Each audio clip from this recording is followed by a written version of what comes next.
Greetings, I am Lies. And I use she, her. And I am Scandal, and I use they, them. And let's play a game together. Woo! Let's start chapter 3 and see what happens. Oh God, I remember this place.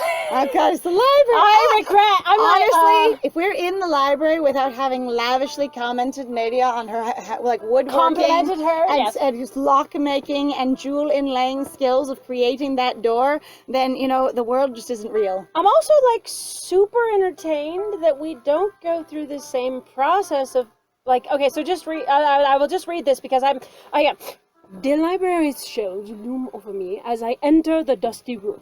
Behind me, Portia puts away the heavy keys and sighs as she enters too. So my point was going like we have completely skipped the elaborate amount of detail that they went into this in regards to Julian's route. Yeah. So why the change? Again, if I just came in here and I'd never been onto Julian's route, I'd be like, keys? And I would be like, keys for is your librarian completely like in like locked in, but it does say dusty room. Mm-hmm. Like this one seems like it's trying to imply that the library is rarely used, Mm-hmm. which is interesting. And it's not to say that you can't use different routes necessarily to like build off of different details. They are going to be, I hope, different apprentices. But why? Why wouldn't you go through the door? It's a big freaking beautiful door. I know, it's so again, if you're dating Nadia or romancing Nadia in this one, she freaking handmade that entire goddamn door. Maybe she doesn't remember. Oh no. Maybe it's going to be a point of the story later when she's able to remember.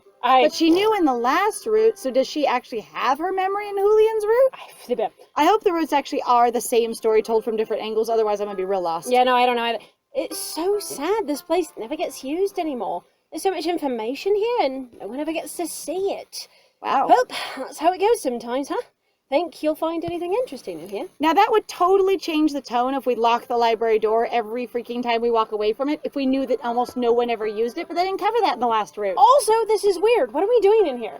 Right? Like, on Julian's route, this made sense. Like, again, I'm like, we came to investigate his desk. Now why are we here? Yeah, it's like, what are we going to do? We're going to finish and have a more in-depth and romantic conversation with Nadia later, and also we're going to investigate the other courtiers, and that's our only plan. That was actually the only thing that I knew. I was like, we're going to interact with the courtiers, and apparently now we're back. I don't understand. Game, you got me lost.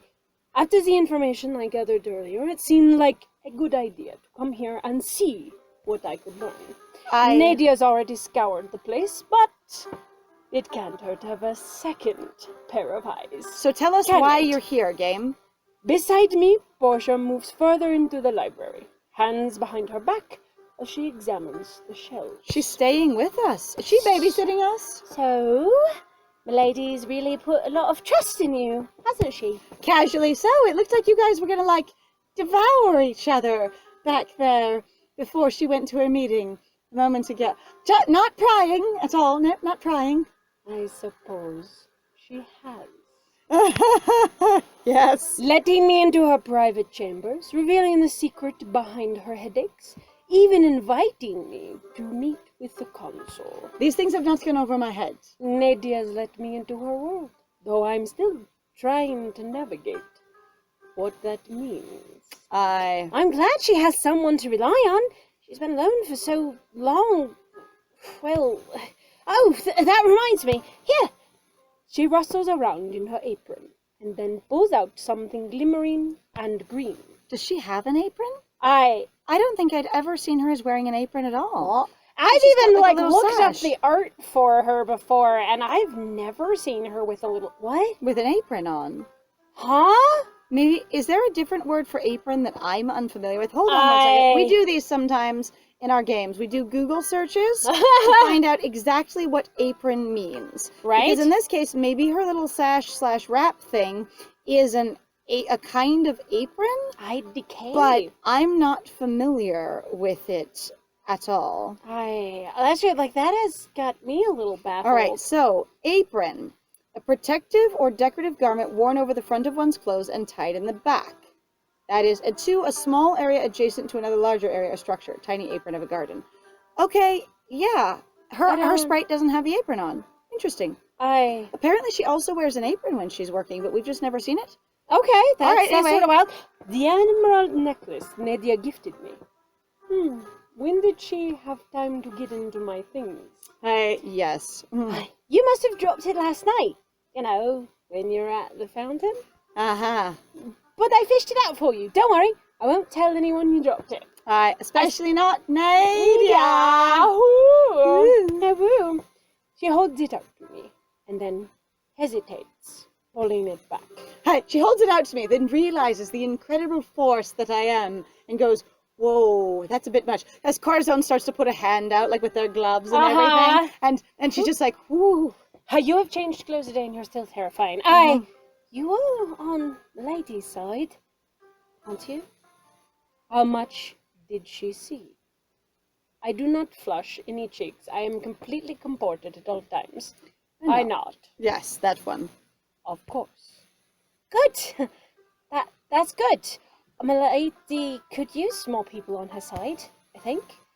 She hands the necklace over to me and then smiles. She, just taken completely aback by how terrifying Corazon is, going, "You are on her side, aren't you?" I've worked for the palace for a little while now. I was there when my lady woke up. Woke up. You mean when she was born? I wasn't there when it happened, but in the aftermath of Count Lucio's death, my lady entered a deep sleep. No one could wake her up. When I started at the palace, she'd been asleep for almost a year. Whoa. And then 3 months ago, awake! Just like that! Like nothing happened. Okay, so the picture I'm getting... Wait, what? ...is that she doesn't remember anything. So she had 2 years of doing stuff and being here that she doesn't remember at all. Right. And she doesn't remember his party or anything. Nope. And then she fell into a coma, basically, in some unknown way for an entire year. And your people know nothing. So she's... And somehow people didn't notice their countess missing for an entire year. He died, she basically went into a coma. What? So both of your leaders immediately were removed. Like they disappeared. Okay, so if your count dies, yeah, usually you're gonna want your countess there, the replacement person, to be very visible, very reassuring, very supportive. I wouldn't be surprised if Vesuvia is a total mess, in utter turmoil, and her going, "The economy is shit."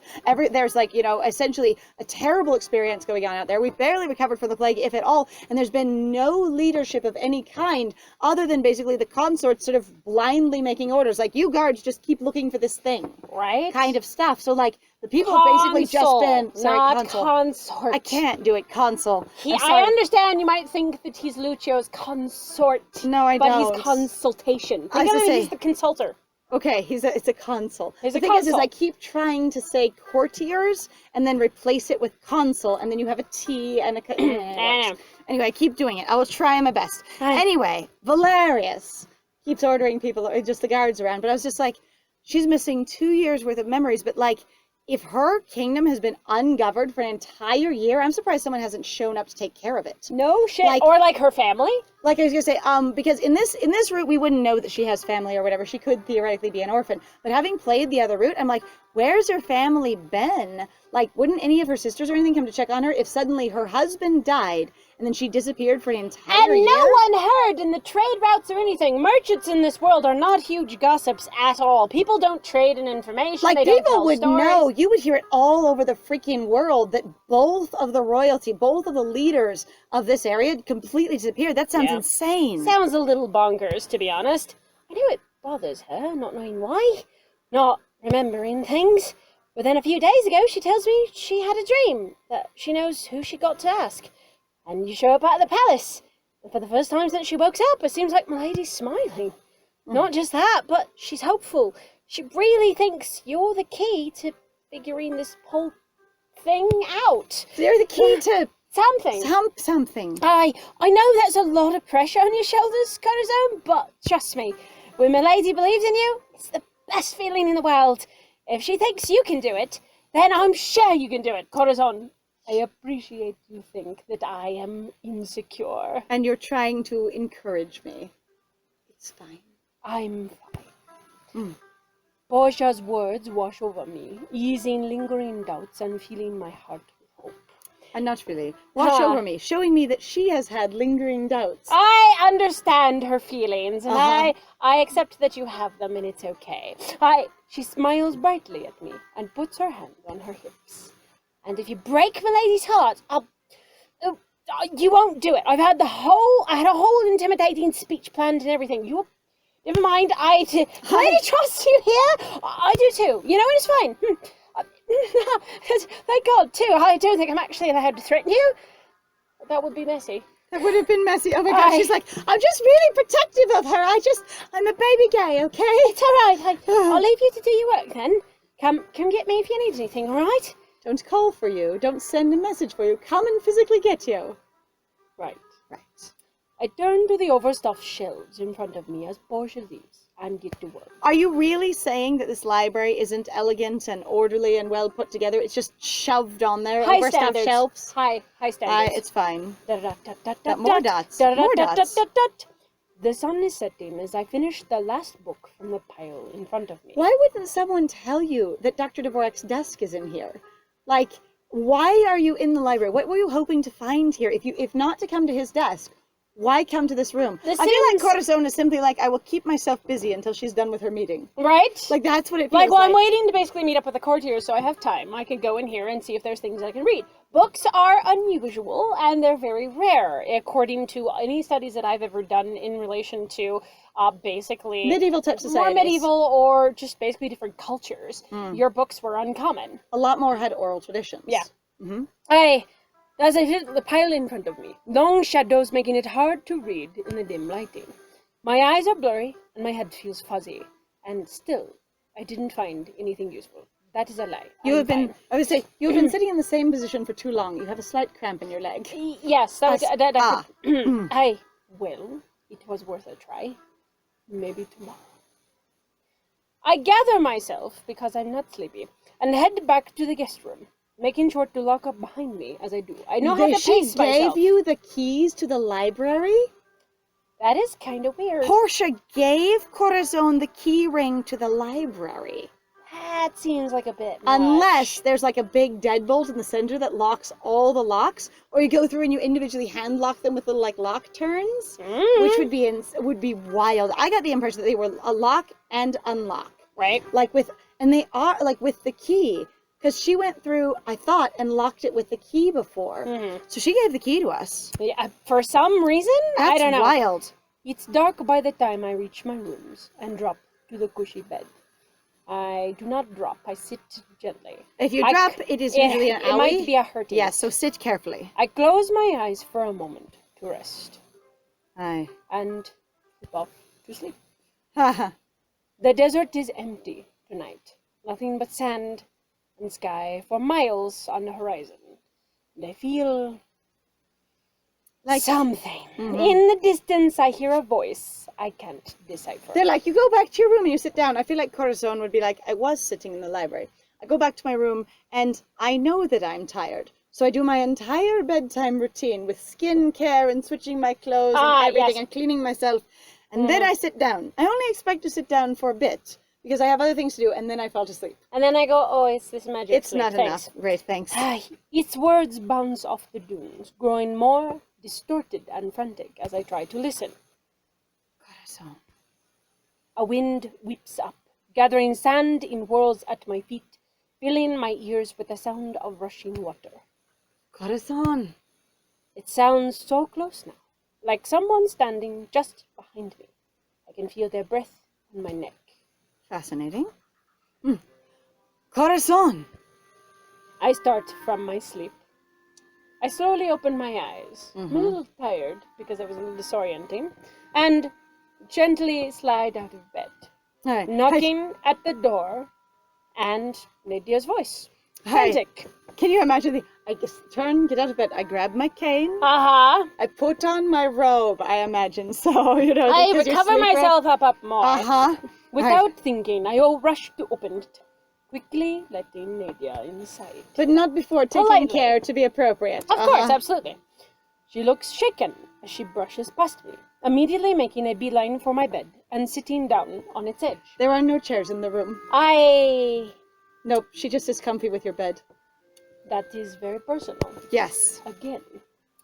A flush settles over her cheeks as we look at each other in silence. Because I don't think we're awkward. I don't think I think she's a little embarrassed, going like I was a little hasty, but that's okay. Before she clears her throat and speaks. As she realizes that she ran straight to your bed rather than the other 6 objects she could have sat on in your room. Right? And goes, might have been a little... Forward. I apologize. She sits a little bit straighter on the bed of going out. Try not to look too at home. For my sudden intrusion, Corazon. I should have known you were asleep. I feel a bit inconsiderate at the moment. I glance outside to see it's pitch black, well past midnight. Though, honestly, there must be clouds in the sky if you're going to actually have that sort of experience, because I really feel like people do not comprehend just how bright stars are. So one of the big things that people really don't understand, particularly in our day and age, where there's so much light pollution. Yes, like light pollution wrecks everything. Do you know that you're supposed to be able to go outside and see the Milky Way? Like, that is an experience you're just supposed to have. But so we cannot see it, at least in the United States, without basically being around nothing. Without like, being really far out from things, being like out in the country, if you were so far from the city that then, you know, the light pollution goes away. I actually grew up in an area that was a very small, very sprawling sort of a city. Like, I don't want to call it a town because it was a city, but it was extremely sprawling. So there was no very collected place to it. And there really was this experience if you could just walk out from where my house was, even though it wasn't like in the country, there was enough farmland that you saw amazing amounts of stars. When I grew older and I moved away to go to college and I couldn't see the stars, it was confusing for a long time. Yeah. And the thing is like, I would go walking at night, even on moonless nights, because the stars give plenty of light. And the thing is on a moonlit night, I would go rollerblading because you could see everything, you know? Well past midnight. Not that that necessarily means anything. In here, since we don't seem to have massive electrical lighting and stuff like that, we seem to have magical and oil and candle and stuff like that. Right. I don't think the city probably produces a lot of light pollution. You get a really thick storm out there. You really, yeah. She follows my gaze and clears her throat. There were concerns of mine, which could not wait until the morn to address. Looks at you in your pajamas, this beautiful long sleeping robe and stuff like that, and being like, oh. What concerns? Another nightmare. Had we mentioned nightmares? Has she mentioned nightmares? She mentioned I think she mentioned nightmares when she came to see us. She's like, I'm afflicted by terrible when nightmares. She first hired us. There we go. Thank you. They're becoming quite troublesome of late. This one in particular shook me from my bed, and I thought to come to you. Are you all right? Some of the tension seems to ease from her shoulders at the question. She sighs, and then gives me a tired smile. She also just indicates that if it's your room and, you know, you're being the host, invites you to sit next to her on the bed. Like, you can just see this gesture of going, am I all right? And then realizes you're standing there still hosting her. It'd be like, you could, gestures to the bed. No, Corazon. I suppose I'm not quite all right. Here I am, bursting into your room as if the devil's at my heels. Honestly, I imagine somewhere someone going, oh, that's foreshadowing. I would say I also have this thing of going, Nadia is very much like direct open flirting, and obviously it wouldn't be as direct if you didn't choose a premium scene. It occurred to me that her saying, I wouldn't mind if this wasn't a professional relationship, is locked behind a premium, you know, in a premium scene. Isn't that weird? So I feel like your experience with her, if you've done that scene in this scene, is going to be completely different. Yes. Than if you haven't done that scene, where basically you just said no and you went on with your day into the library kind of thing. I wonder almost, actually, so like I remember reading some people actually talking about their experiences with the Arcana game, going, I was never able to basically purchase any of the premium scenes, and it seemed rather empty to me. And it was kind of frustrating in that way. And then they were like, then I went back through it, and finally at one point I was able to buy a few of the scenes, and I realized, whoa, there's a lot of like romance stuff that's locked behind here that really, like, for them, added to their experience. And I was kind of like, what they said, that a lot of the relationship building is behind it. And I think I know the person that my friend is talking about. And they specifically mentioned Asra's route, and that without buying their premium scenes, that there's really an experience of feeling like you don't actually get much closer or more connected during the route, at least for their experience. And for me, I'm just going, if Nadia's already been, one, we've had an intimate romantic experience. I have stated that I am absolutely interested in a romantic engagement with you. Right. Even if not specifically sexual, but romantic. And then she comes running to your bedchamber, assumably, I wish she was in her pajamas, but I'm just going to assume she is because she was asleep. Yes. I was going to say, running to your bedchamber, like in a vulnerable, unput together sort of position, because you were the very first person she thought of. Not because, oh, they're magic, they have dreams, just because she already feels comfortable with you. Like, that is a profound difference between one and the other. And right now, I'm very much in the space of picturing her with her hair down, without her clippies in it, without all of her rings and stuff on, wearing an elegant, bed dress kind of thing, and just swinging into your room and sitting down kind of like, oh my God. And she only realizes after she does that this was a very intimate gesture. One, to come to you in her vulnerable state, and two, to be so direct and comfortable with you. And almost in that way too, like, it's interesting because if you were going to take out the context of the premium scene that we have and just have it move into this scene would read really odd in that sense, I think. Where you'd be like, whoa, you trust your main character a lot for and also interesting reasons. I would expect her to bring Pasha or a servant with her if we didn't have the premium scene. Which is also why I think you and I, when we initially played this, when we were just running basically with Nerd, trying to figure out what the heck was going on and trying to go off of what they had written, your character really reacting to her of like, whoa, you are overly familiar, like, wow. Yes, she really does. She gets super familiar with the apprentice really fast. Like, dang. I wished to see you, yet it seems I've interrupted your sleep. Well, I want to spend time with you. I don't want to disrupt your life in any way. For the second time since we've met. When did she disrupt your sleep the first time? Remember, I think we stayed at the castle in the prologue? You stay there because remember that's where she gives you the necklace. You do stay there. You forgot. Oh, yeah. But does she wake you up and interrupt you? I don't remember. It's okay. Anyway, okay. I believe her. It's fine. It's okay. Oh, well, maybe, or at least just sort of interrupting you while you're there. She might assume that coming to your shop after hours interrupted your sleep. That's also possible, too. I'm developing a bad habit. Perhaps I should simply sleep here, too, and save myself a trip. See, she's in her pajamas. I thought she's going to ask you for pajamas, but she was already asleep. Maybe. Read my mind. My thoughts exactly. You should not... I just imagine Corazon being like, you should not have to trouble yourself to do anything. Let me take care of you. Let me tuck you in. Let me invite you into my bed. There's enough room for two. It is a big bed. So we're not embarrassed. It's not Super Bowl to Corazon. It's fine. They've been flirting. So it's possible that Corazon could blush, like, affectionately, kind of thing. Like if they do that. Like, I'm in for it. Oh, you were thinking about me. Nadia gives me a small smile, amusement in her eyes. Ah, there is the Corazon I came to see. You needn't worry.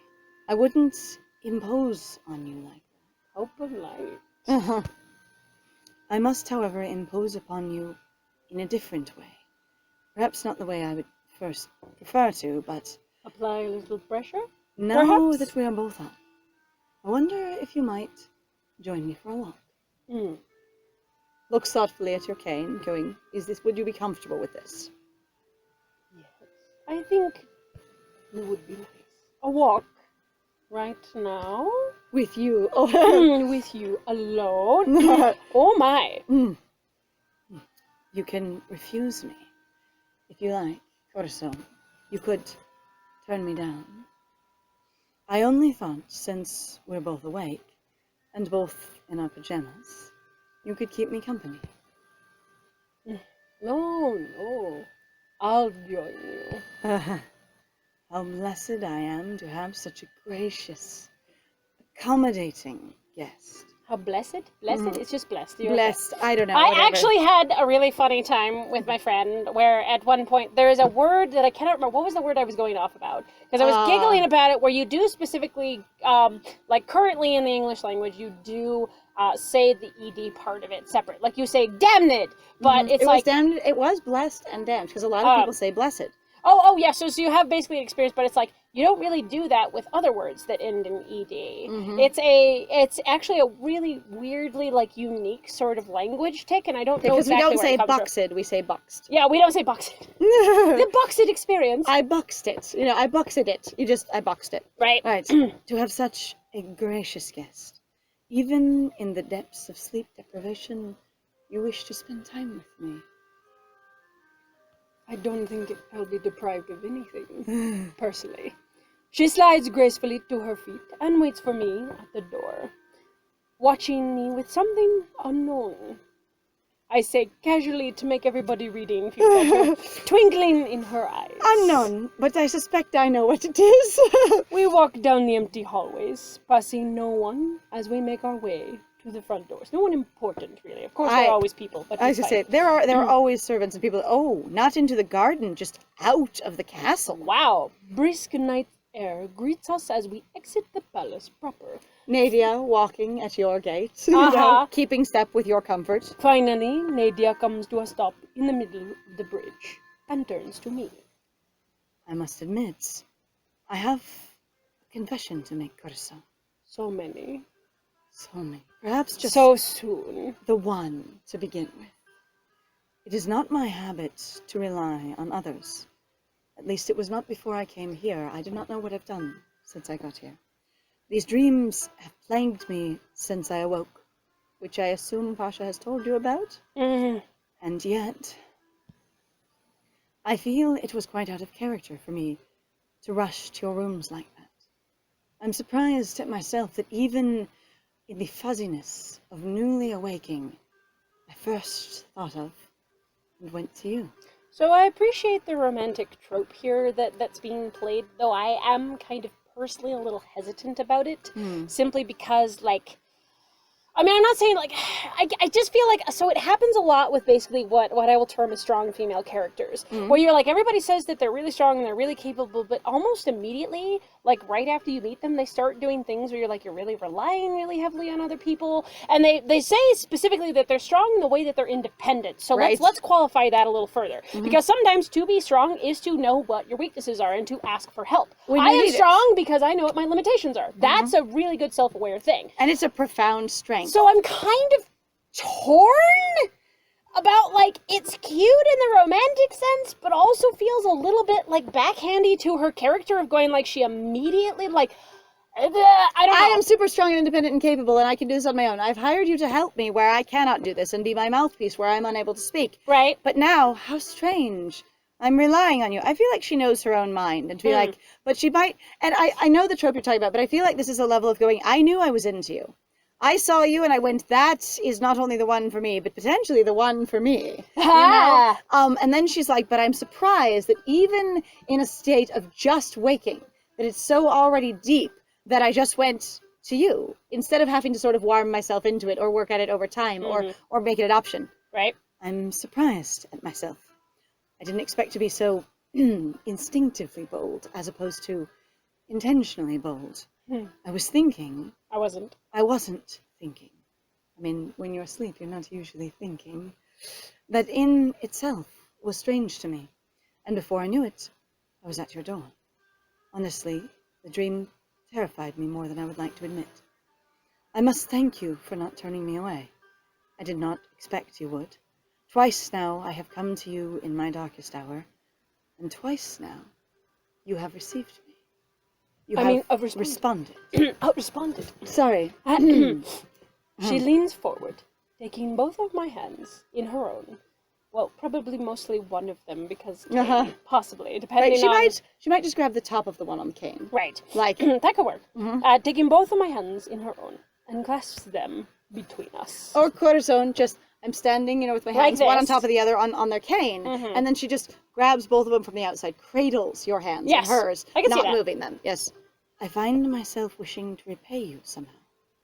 Tell me, Corazon, as I am very quid pro quo with those I like, how shall I reward your consideration, your kindness, your accommodation of me?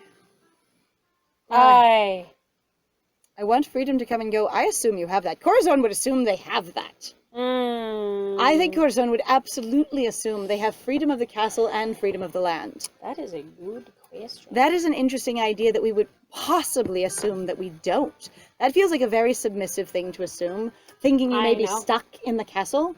I feel like Corazon would not go for that at all. I don't either. And it does feel up Corazon's line to be like, you've already been so generous. On the other hand, I'm like, is the game going to stop you from coming and going to the castle if you don't say that? I mean, that sounds ridiculous. I want to know where any MC would get the idea that they're not allowed to leave the castle, but they're supposed to investigate a full-on murder. Well, again, so as we've pointed out before, so the initial, basically MC that you start out with, the apprentice that is very submissive. Extremely passive. Damn, I'm like, wow, you are a doormat, and like, I'm going to keep saying that, because it really is just like, I'm here to accommodate for people, I don't assume basically anything, or then I weirdly assume in places that I don't necessarily understand or connect to, because it's like, I don't know. So I'm going to think about this, actually. Oh, really? Yeah, because, I mean, we're also at time, so, you'll have to see the option in the next one. Right. Great cliffhanger, honestly. So, thank you very much, everybody, for joining us. If you like what we do, please feel free to like, comment, subscribe, and also share our videos. If you're having a good time with us, please also feel free to go check out our Ko-Fi or Patreon. We have some links in the description down below, and I have been Scandal. And I have been Lies. And it was great playing with you. Bye!